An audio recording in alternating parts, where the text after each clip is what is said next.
भाग 10 रामसेतू, श्रद्धेचा विजय आणि एकतेची शक्ती.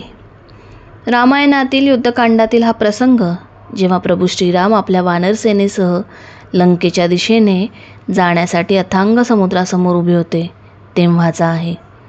सीतामाईचा शोध लागल्यानंतर त्यांना सोडवण्यासाठी लंकेवर आक्रमण करणे आवश्यक होते, परंतु मध्ये अथांग समुद्र पसरलेला होता. 3 दिवस प्रार्थना करूनही जेव्हा समुद्राने मार्ग दिला नाही, तेव्हा श्रीरामांनी धनुष्यावर बाण चढवला. अखेर समुद्रदेव प्रकट झाले आणि त्यांनी सुचवले की तुमच्या सेनेत नल आणि नील नावाचे 2 वानर आहे, ज्यांच्या स्पर्शाने दगड पाण्यावर तरंगतील. त्यानंतर पूल बांधण्याचे काम सुरू झाले. ही केवळ मजुरी नव्हती, तर ती एक भक्ती होती. दगडांची जुळवाजुळव.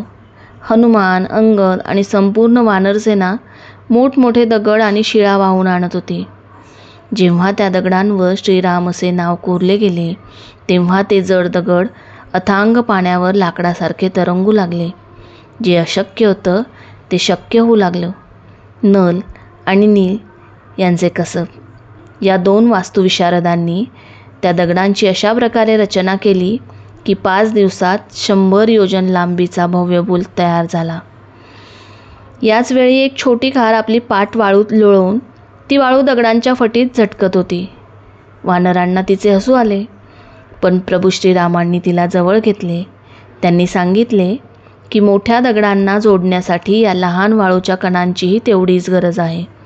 श्रीरामांनी तिच्या पाठीवर हात फिरवला, ज्यामुळे तिच्या पाठीवर आजही 3 रेषा दिसतात असे मानले जाते. ही कथा आपल्याला शिकवते एकतेचे बळ. वानर आणि अगदी छोटी खार जेव्हा एकत्र आली, तेव्हा अथांग समुद्रावरही मात करता आली. जेव्हा ध्येय एक असते, तेव्हा सामर्थ्य अनेक पटींनी वाढते. श्रद्धेची ताकद.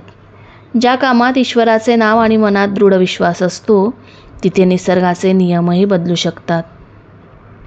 प्रत्येक योगदानाचे महत्त्व.